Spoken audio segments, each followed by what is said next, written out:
Engineering में बस एक रात पढ़ाई करके एग्ज़ाम्स निकाल लिया करते थे। वाइवा की लाइन में क्लास टॉपर से मेन बुलेट पॉइंट पूछकर वाइवा के ख़तरनाक राउंड सरवाइव कर लिया करते थे। ये जादू कैसे होता था? 500-600 पेज कवर करने का इम्पॉसिबल टास्क कैसे कंप्लीट कर लिया करते थे? कॉलेज में तो ये मिस्ट्री सॉल्व नहीं हुई। फिर कुछ टाइम के बाद जॉब में एक क्लाइंट ने मुझे एक बुक रिकमेंड की, power of your subconscious mind by doctor Joseph Murphy.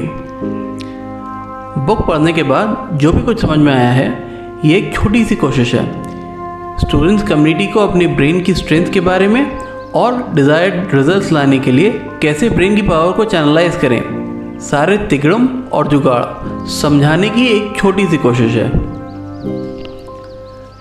शुरुआत में आपको बहुत ज्ञानबाजी लगेगी, पर अगर आपने पहले 2 मिनट सरवाइव कर लिए तो आप भी अपने सबकॉन्शियस माइंड के मुरीद हो जाएंगे।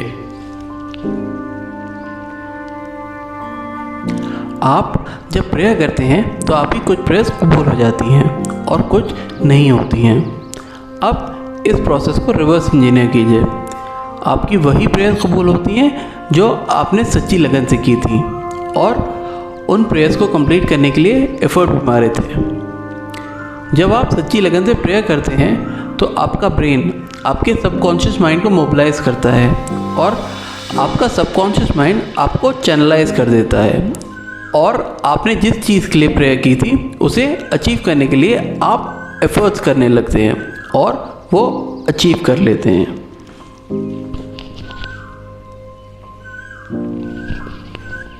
अब आपको लग रहा होगा ये सबकॉन्शियस माइंड क्या है। 3-4 बार इस मोनोलॉग में ये टर्म यूज़ हो चुका है। हम ह्यूमन जिंदा कैसे रहते हैं? क्योंकि हम सांस लेते हैं। पर क्या आप हर वक्त एफर्ट लगा के सांस लेते हैं? नहीं। जब हम किसी काम में बिज़ी हो जाते हैं तब हमारे ब्रीदिंग प्रोसेस को हमारा सबकॉन्शियस माइंड रेगुलेट करता है।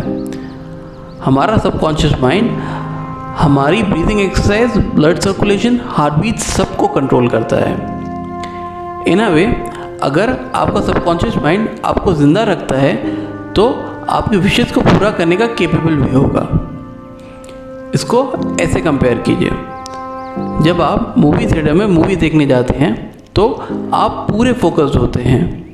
लाइट्स ऑफ होती हैं, आपका सारा अटेंशन स्क्रीन की तरफ होता है, तो आप मूवी रिटेन करते हैं और इन्जॉय करते हैं क्योंकि मूवी आपके सबकॉन्शियस माइंड तक पहुंच जाती है। पर जब आप मूवी घर में देखते हैं तो बीच बीच में आर्ट ब्रेक्स आ जाते हैं और आप अपने फैमिली मेम्बर्स से भी बात करने लगते हैं, तो मूवी बस ठीक ठाक लगती है और आधी अधूरी याद रहती है।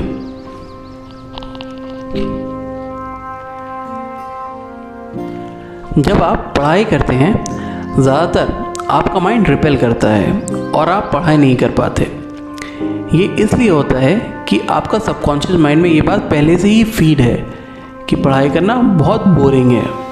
आप जब भी पढ़ने बैठे तो अपने एनवायरनमेंट को बहुत खुश रखिए, जानबूझ के खुश होइए कि मैं दुनिया का सबसे अच्छा काम करने जा रहा हूँ और ये सब्जेक्ट बहुत इजी है। मैं मन लगा के पढ़ूँगा और मेरे बहुत अच्छे मार्क्स आएंगे। फिर आप पूरा मन लगा के पढ़ें और पूरा कोर्स कवर करें। साथ साथ अपने सबकॉन्शियस माइंड को सिग्नल देते रहें कि ये सब्जेक्ट बहुत इजी है और मैंने पूरे सब्जेक्ट की पढ़ाई की है और पूरा कोर्स कवर किया है। नेक्स्ट डे प्रेयर करके एग्ज़ाम में हैप्पी मूड से जाइए और आपको डिज़ायर्ड रिजल्ट्स मिलेंगे।